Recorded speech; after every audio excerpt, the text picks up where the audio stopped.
Hello, everyone, and welcome back to The Rundown, where we talk about 2A news and conservative views. I will be your host today, Craig DeLuz, coming at you from the West Coast, the left coast, behind the Iron Curtain, otherwise known as the Sierras. But as we all know, I do not do this program by myself. That's right. My name's Mike Piwowarski, coming to you live from the East Coast. That's the coast with the most, from the co-host with the most here on The Rundown.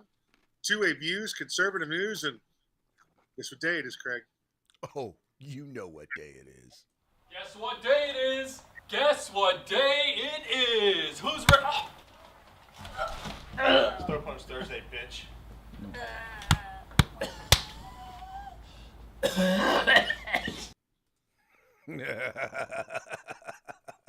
Yes, it is.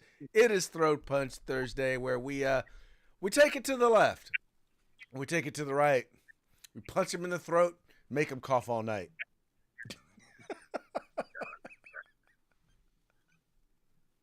That's our thing, yeah. That's our thing, yeah. That is our thing. That is our thing. And they make it so easy. It's like they're like this, right? It just it reminds me of the whole punch in the throat thing. Just reminds me of my boy Bernie Mac. It's like sometimes them kids, man, some of them. Yep. Yeah, we might have to. I might have to do some research. We're gonna have to include some Bernie Mac up in here. Yeah, sound like you can sue us. There you go. Well, his estate maybe. Yeah, there you go. Wait, All did you right. say steak?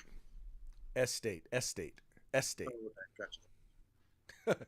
Anyway, sir, how are you doing so far today? Not too shabby. Over here at, you can see I'm hanging out at Lion Arms, right? Here we go, over here. Very nice. Very nice. I see it right there. Where's Magnet? Where's Magnet at, man? Magnet, He's coming you over. listening, He's bro? trolling over right What'd you say? He's trolling? A gnome is trolling? What? now. He's trolling over right now. Oh. Dude, He said, "Listen, if you call Lion Arms, you want something from Lion Arms, look up lionarmsusa.com. Give them a call. Tell them you saw us on The Rundown. They give you 15% off anything you want today." What'd you say? 50% off? That's right, 15%. That's right. There you go. That's right. Okay. All right. 15%. Making we're And working on I hear that. I hear his accountant girl's available. So give him Excellent stuff. Excuse me. Well, Mike, let's go ahead and get into the program. But before we do, obviously, we got to do that thing, man. Got to pay the bills. How about a quick shout out to our sponsors? Yeah, let's say hi to our good friends at Hitman Industries. That's hitmanindustries.net, hitmanindustries.net. If you've got an AR in the past 5 years, odds are you probably got one of their barrels and don't even know it. Well, now you can buy from them factory direct. Just get on over to hitmanindustries.net. California Republican Assembly fighting a good fight behind enemy lines. Now you can take part in California's future today. If you want the best in concealed holsters on the market, get on over to hogholsters.com. That's HAWG holsters.com, hogholsters.com. Use the discount code The Rundown. That's all one word, no spaces, all caps. Get yourself a nice little discount. And if you're looking for the best in field gear, tactical gear, you're going outdoors, you're going hunting, you're doing whatever you decide you need your tactical gear for, you can get everything except the gun at uscombatgear.com. That's right, folks. Our sponsors do a lot to help us come to you, so they do so because they really want us to bring you to them. So do us a favor, do them a favor, do yourself a favor. Visit their websites. It's real simple. All you got to do is follow the link in the description to this program. It's really that simple. Go there, check it out. If you like what you see, spend some money with them. Make sure you tell them it was the guys over at The Rundown that sent you. All right. Let us see here. Okay, let's go ahead and get into today's search. Oh, by the way, in case I have not yet reminded you yet today, but want to remind you right now, please make sure if you have not already subscribed, make sure you subscribe to us. However you are partaking of the program, want to encourage you to go ahead and just hit that little follow button, especially if you're watching us on YouTube. I mean, not on YouTube. YouTube. Especially if you're watching us on Rumble, if you're watching us on Spotify, if you're listening to the program, however you're listening, go ahead and follow us on YouTube just because it helps with the algorithms. But in the end, Rumble is the place where you want to be watching us because they are the place that is not going to censor us. Just saying. No worries about Rumble our in the channel jungle. disappearing there. Rumble in the jungle. Rumble, young man, rumble. All right, let's go ahead and get into today's news stories. We're going to start with our first story. Tonight is going to be the State of the Union address at 8:30 Eastern, 5:30 Pacific. The President of the United States will be, I guess sometime about 10 to 15 minutes before that, he's going to be taking a nice big shot in the ass.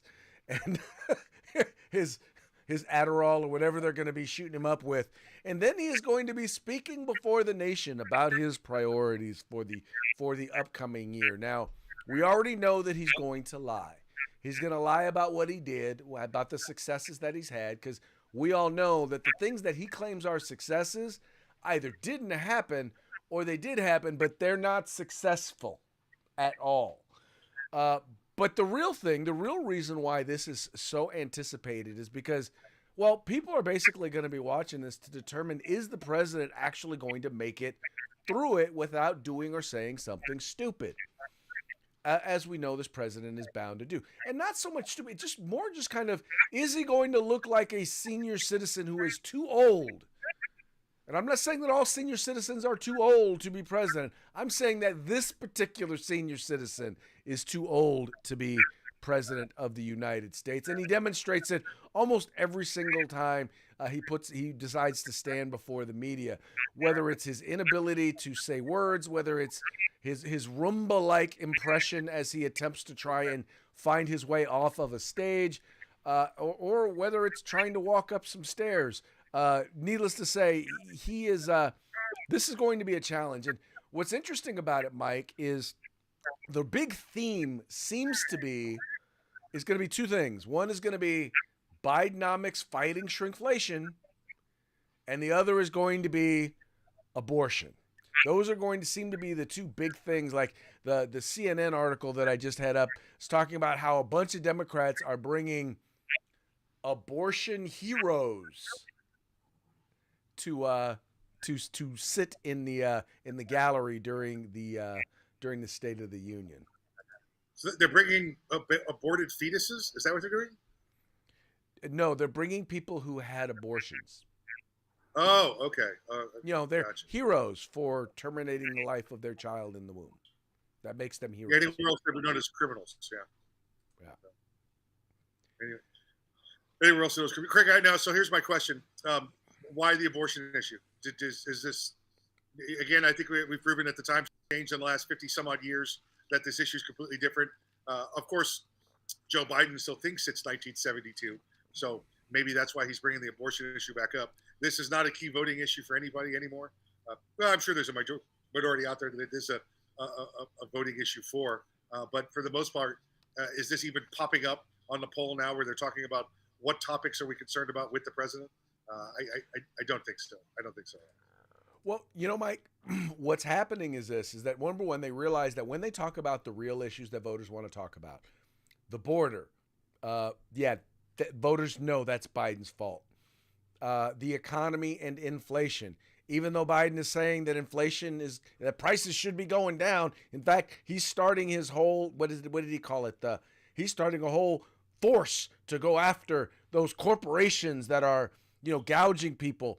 Forget the fact that they're gouging people. They're not gouging. They've raised their prices because their cost of business has gone up because of Democrats and because of Joe Biden. Crime is up because of Joe Biden.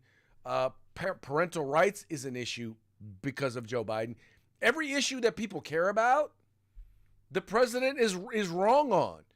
So the only thing they have to hang their hat on is the fact that in the midterm elections, it appeared that abortion was that the immediate tearing down of Roe v. Wade through the Dobbs decision.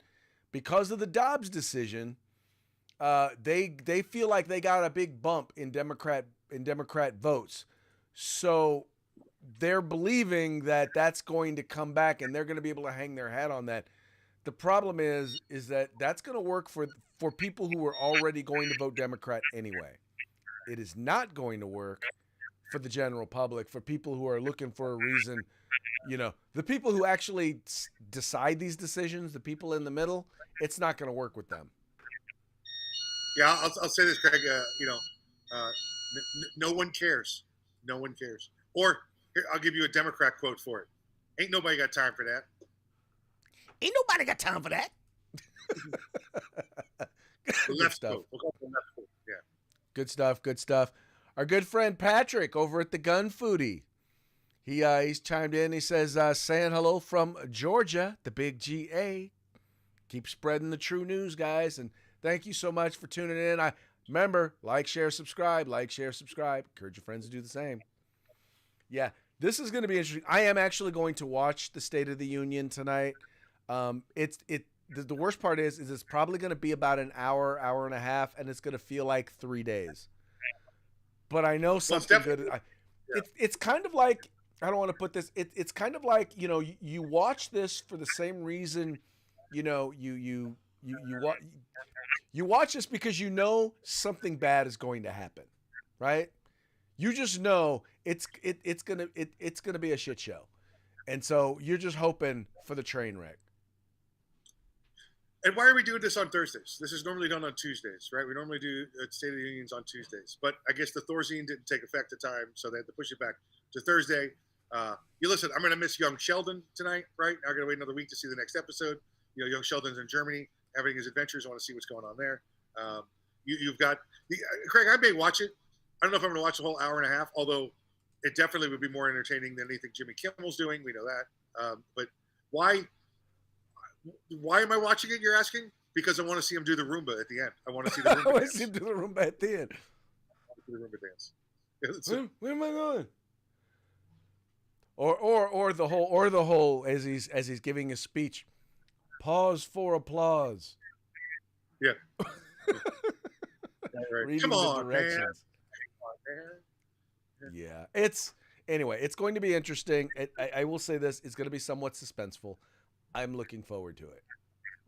I'm weird like that though, so don't follow my example. No.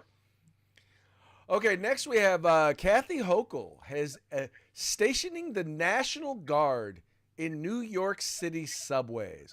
So we have Miss Defund the Police has decided that she's not going to send the National Guard into, and by the way, a bunch of lawmakers, a bunch of folks there in New York are actually coming down really, really hard on her. They're not real happy about it. It says here a high-ranking NYPD official on Thursday ripped Governor Kathy Hochul's decision to flood subway stations with hundreds of National Guardsmen, pointing out that New York City's transit system is, quote, not a war zone. Yeah, right. Chief of Patrol John Schell was among the chorus of critics who lashed out over the governor's move to suddenly deploy 750 National Guard troops and 250 state law enforcement to combat what she described as a subway crime crisis. Now, Mike, I have not been on New York subways in a very, very long time, but I know that the last time I was on the New York subway, I will just say this: if I were an older person, or if I were a younger female, I would not feel safe on the New York subways by myself. Yeah, so let's point out a couple of things here that the story neglects to put out. First off, the National Guard is already in the subway system, and they've been in the subway system since 9/11. If anybody goes and takes part of the subway system, Long Island Railroad, or any of the other railroads running in and out of the city, PATH, whatever, the National Guard is already there. They've been there to supplement state forces. All right. The reason she's sending them now, obviously, to the transit system, to New York City, is because of the overwhelming crime in New York City that she has created by sending all of the immigrants to New York City because it's a sanctuary city. Notice she's not sending them to Albany, where her house is and where she lives. She's sending them to New York City. Now, the reason they're not going to be up top, Craig, they're not going to be outside of MTA property. the train authority, Metropolitan Transportation Authority, is because the MTA, although based in New York City, is a state agency. She has control over the state agencies. She cannot send them to stand in Times Square, to stand in, down in Wall Street, because those are city property, right? They would have to declare an emergency. Emergency would have to be declared for her to send the National Guard there. But the MTA is her domain, all right? They have their own MTA police. The state police are there. MTA is a state police authority. She's going to be sending the state police there as well, and the National Guard, which she controls. So she's attempting to cut the crime that she created in New York by putting National Guard and state law enforcement officers in the few places in New York that are actually state controlled. Now, Mike, what's also interesting is, now check this out. She's going to basically be also instituting random searches. So if you have a bag, they're going to be able to randomly search it. And if you don't allow them to randomly search it, well, as Kathy Hochul said, you can walk if you're not willing to be subjected to a random search. I'm really questioning, what is the legality? Is that, I mean, is that or is that not a violation of unreasonable search and seizure? Craig, it's a lot like flying the airlines. Listen, if you don't want to search, you don't fly. Again, it's a government controlled organization. It's like coming into a government building. You consent to search when you come into the building. You're paying a fee. You're buying a ticket of fare, and it's part of the conditions of that you get searched. Now, to what level do they do it? Are they strip searching people? Are they holding people at machine gun point while they do this? We'll see. Or is it the standard usual? Come on over here, let me pat you down. Because the law enforcement in there doesn't need reasonable suspicion to pat you down, because when you're in there, you've already consented to search. Right. Well, and they're going to be going through people's bags, and I'm really curious. I wonder if they're going to be requiring them to track and document the ethnicity and age of the people whose bags they are searching. Doesn't that sound like New York? Will they do it? No. Listen, I don't know if you've ever been last time folks have been to New York, where the rest of the country might be, 80% white and, 7 or 6% Hispanic and 13, 14%, African-American. New York it's closer to, 40 to 50 white, 25% Hispanic, 25% black. So when you see those numbers come out, I'm not trying to defend it, but when you see those numbers come out of there, you're going to be like, damn, they're searching a lot of black people. Well, guess why? There's a lot of black people in New York. All right, a lot of black people take public transportation. Wait. Hold on. There are black people in New York? Oh yeah. Just not the parts they put on, in the good parts of the newspaper, right? Oh, you just, not the people. They don't put them on like New York Undercover. You don't see them on there, except for the one black cop on New York Undercover. That's right, Ice-T, right? Ice-T. There you go. Exactly. Hey, by the way, I'm not New York Undercover. I'm thinking criminal law, Yeah, SVU. What is Law and Order? Law and Order. That's it. Law and Order. SVU. Yeah, Law and Order SVU. Yeah. Have you ever noticed that almost none of the criminals on any of those New York cop shows, almost none of the criminals are people of color? Not now. They used to be. When the show first came on in the 90s, when you had NYPD Blue on, it definitely was. But now they're afraid to. The only people on there are gay and trans people, and they're the stars, and everybody else is a white criminal. Pretty much. Pretty much. All right, well, hey, let's move on to our next story. What do we got here? Oh, well, I guess this is kind of Steve Baldwin being back in the news. So, you remember, it was a couple of years ago, Steve Baldwin was, Alec Baldwin. You are correct. Thank you for the correction. Alec Baldwin was in the news because, he shot and killed somebody on the set of a movie, the movie being the movie Rust. Well, it turns out that, the armor for Rust has been found guilty in the death of the cinematographer, the person who died. It says here, a jury in New Mexico has found Hannah Gutierrez Reed, the armor of the film Rust, guilty of involuntary manslaughter. During the criminal trial, prosecutors successfully argued that her negligence and recklessness led to the death of the film's cinematographer, uh, Helena Hutchins in 2021. Hutchins was behind the camera when she was shot by a gun held by actor Alec Baldwin while setting up a shot for the Western movie. A bullet killed her and wounded director Joel Souza. Prosecutors and Gutierrez Reed said Gutierrez Reed was to blame for unwittingly bringing at least one live round of ammunition that was loaded into what was supposed to be a prop gun. They argued that she flouted basic safety protocols for handling of the weapon on the set. Now, what's interesting about this, and you see this as NPR, did you notice, Mike, how they talked about the fact that the gun was being held by Alec Baldwin? In other words, they didn't say he pulled the trigger and shot her. The gun was being held. They specifically noted she's the one who brought the ammunition. But they absolutely, there's almost little to no real recognition or acknowledgement that Alec Baldwin did anything but hold the firearm. So I have a friend of mine that watched this trial, watched every minute of it, and whereas it didn't make the newspapers, Craig, it did not make the media. Alec Baldwin's role in this was a dominant feature in the trial, so much so that there's very, very little chance that using the same standard that they used to convict Ms. Gutierrez here, that Alec Baldwin should probably also receive a guilty verdict as well, if they get to actual trial. I think that's scheduled to start July 9th, if I recall. But yeah, the media did not play up the Baldwin role in this at all, although in the courtroom, it was surely at the top of everybody's conversation. Well, because you have to figure not only was the prosecution talking about it, but the defense had to be talking about it as well. Because the truth is, if he had just followed the four basic rules of firearm safety, it wouldn't have happened. The 5 rules of firearm safety, it wouldn't have happened. But once again, he ignored it. And anyway, it's going to be really interesting. But the media is going out of their way to be like, oh no, Alec Baldwin had nothing to do with it. I don't think that's going to work out for him very well. Yeah, no, it's not going to.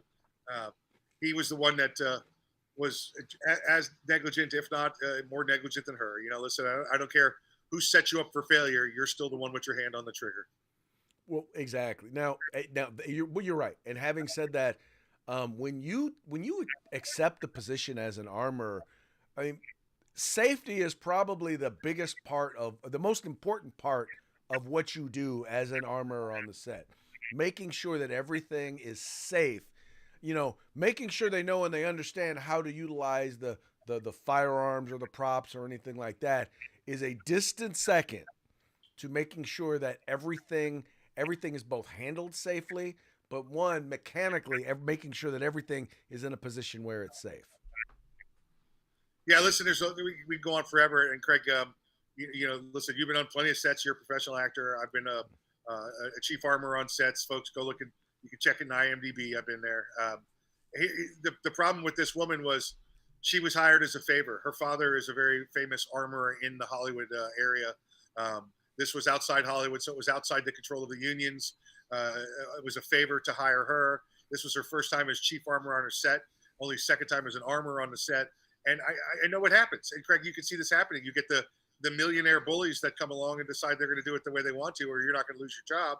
You want to please them, right? You want to please the rich people. You want to please and make sure you do what they want so they like you and hire you again. And she let things get lax because she was listening to what they said. That lackadaisical attitude around firearms led to the death of one person and the injury of another. You hit the nail right on the head. There's no such thing as you should never have a lackadaisical attitude around firearms. That's how stuff like this happens. Yep. Anyway, yeah. I'm I feel bad for her because I bet you she's probably not a bad person or anything like that, but you're right, she probably got bullied. And I think that is going to be no small part of the Alec Baldwin trial is going to be did he run roughshod over her when it comes to some of the safety protocols? And it was, listen, in this trial, they talked about how, and Craig, you've been on a set. You can explain to people this even more. When I'm an armorer on a set, if there's a shoot involving guns, actors take their places, and then as the armorer, I take the firearm to them, put the firearm on them, and then when the shoot is over, they don't move until I come back and take that firearm from them. On this set, they had actors walking around with the firearms all day long. Never gave them in, never had them checked, besides when she handed them out, including at lunchtime when they decided to go shooting in the desert. Well, there you go. That's unheard. I'm sorry, absolutely positively unheard of. Because I hate to say, you almost have to treat it as though you've handed a firearm to a child. That's exactly a child. You do. Okay? Give me that before you hurt yourself. Yep.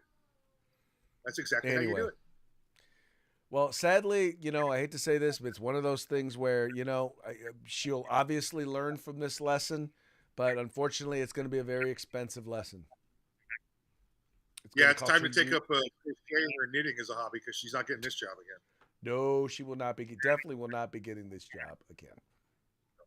All right. Moving on to our next story. Dems say California election was rigged. Well, okay, not all Dems. Just one Democrat.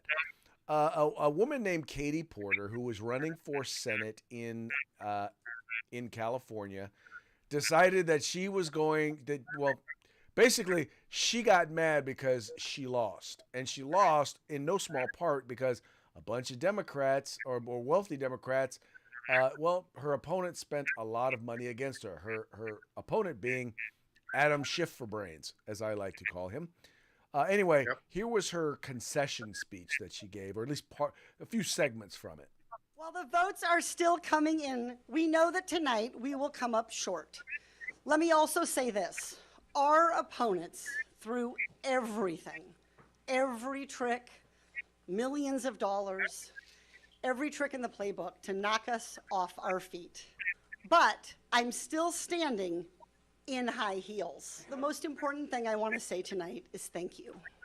Because of you, we had the establishment running scared, withstanding 3-1 in TV spending and an onslaught of billionaires who spent millions peddling lies, and our opponent spending more to boost the Republican than promoting his own campaign. I want to thank... So in other words, she's mad because he raised more money than she did. That's how the campaign was rigged, right? Not only did he raise more money than she did, but what really was funny was, how she just accused him of, he spent more money on Democrats. He spent more money he did spend a bunch of money promoting Steve Garvey, because he knew if Steve Garvey got in, he wouldn't have to run against Katie Porter. But she also spent a bunch of money promoting Eric Early, who is the conservative alternative to Steve Garvey, in order to keep Steve Garvey out. So what really gets me about this is she did the exact same thing that she accused her opponent of doing. But once again, because she didn't win, she's claiming that the election was rigged. Now, first of all, let's just be honest. California elections are rigged. We know this. Yeah, listen, you and I had a talk recently about how the whole system works and the primary system works, and it works completely different than it works elsewhere in the country. It's clearly got some faults to it. We'll say that. Rigged, however, not the way she's applying. She's making it sound like they went out and they filled out ballots in the cemetery. She got outspent, she got outraised. And that's why she lost the election. That's how politics works. No matter how you and I feel about campaign finance reform, and we both agree how it should be, but she under the rules, she got beat because she got outraised and outspent. There was no weird horseplay going on here that I could see. Although, Craig, I have a question for you. She says, "I'm still standing here in high heels." What the hell does that mean? It just do you remember the got to have more cowbell skit on Saturday Night Live when he said, when I put my pants on, they're golden pants. What the hell does that mean? It's, you have no idea what she's talking about. I'm still standing here in high heels. What are you talking about? Mike, it is an old school feminist thing. It's basically saying, you know, it's harder for me to do this because I'm a woman and I got to do it in high heels. So therefore, I'm better than any man. Now, she ignores the fact that, well, yeah, the other leading candidate that also lost was also a woman, Barbara Lee. Anyway, that's what that is all about. But in the end, it's going to be Steve Garvey versus Adam Schiff for brains. Steve Garvey's got a huge hill to climb. It's unlikely that he will win, but you know, I think it's mostly going to depend on how successful Republicans are in tearing down Adam Schiff. You know what Steve Garvey's got though, Craig, and you know this is huge. He's got name recognition, and anybody over 40 years old living in California knows exactly who Steve Garvey is, and party lines may not matter when it's time to vote because Steve Garvey was a hero for baseball in California. Yeah, but you gotta see the one thing with also being that hero is you gotta have a little bit of oomph in terms of when you speak to people. And so far, he's been less than impressive. He hasn't been like horrible. He hasn't been like Joe Biden bad, but he hasn't been impressive. He's got to step his game up in that area and really go after Adam Schiff. Because there's so much there. If I was Steve Garvey, this would be how much I spoke. Why don't we just go ahead and listen to what Mr. Schiff has to say? Mm-hmm. That's it. I would just keep referring people to what Schiff says because that lying fool is got nothing coming out of his mouth that's true. I mean, Joe Biden's lying because his brain is gone. Adam Schiff's lying is because he's a perpetual liar. Well, exactly. Yes, he is a perpetual liar, and all you have to do is put him up talking and put the fact check right next to him. That's it. If I were Steve Garvey, I wouldn't even put my picture. The only thing you would see of me is me pointing to the fact check, like. That's it. That's it. That's it. He doesn't have to say anything. Yeah. Yep. Look, just point to the points. That's it. Yep. That's all he'd have to do. But we shall see. If anybody can mess it up, the California Republican Party can mess it up. All right, well, hey, we just lost Mike here and there real quick, but I'm sure he shall return. Until then, we're going to go ahead and move on to our parting shots. Parting shots are brought to you by Hog Holsters. Just go to hogholsters.com. Use discount code The Rundown, all caps, no spaces.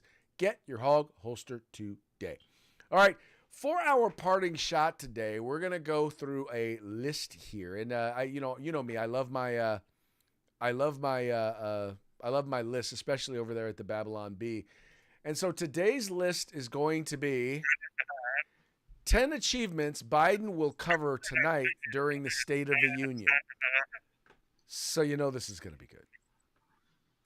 Anyway, so let's move on down here. It says number one, tapioca. Tapioca. There you go.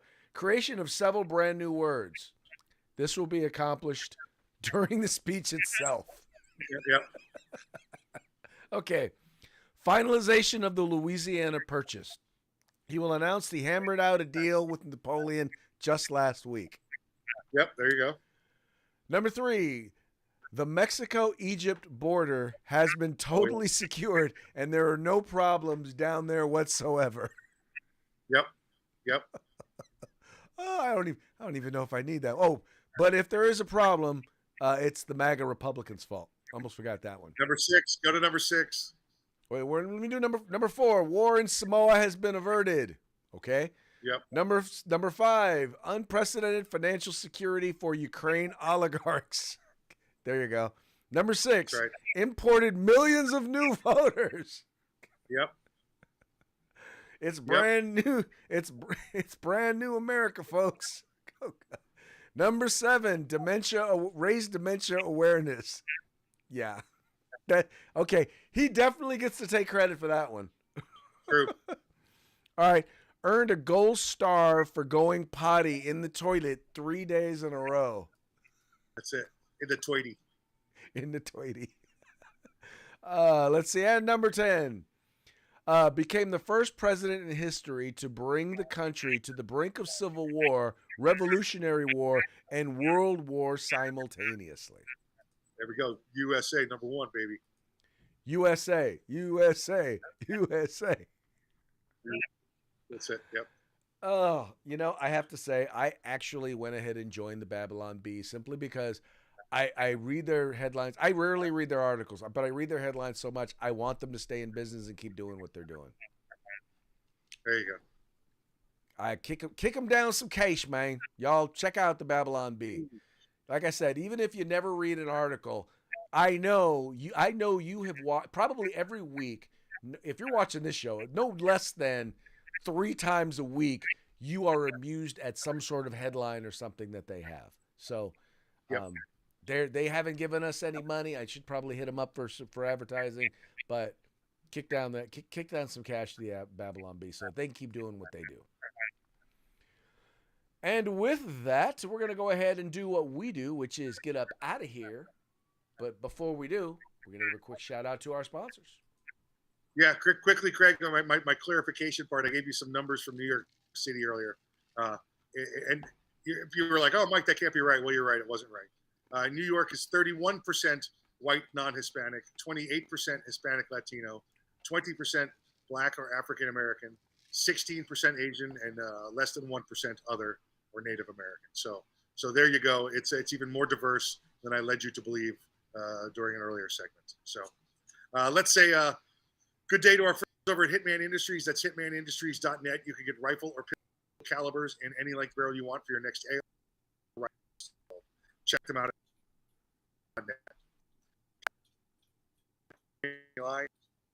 Part of California today. The best field gear on the market, best tag.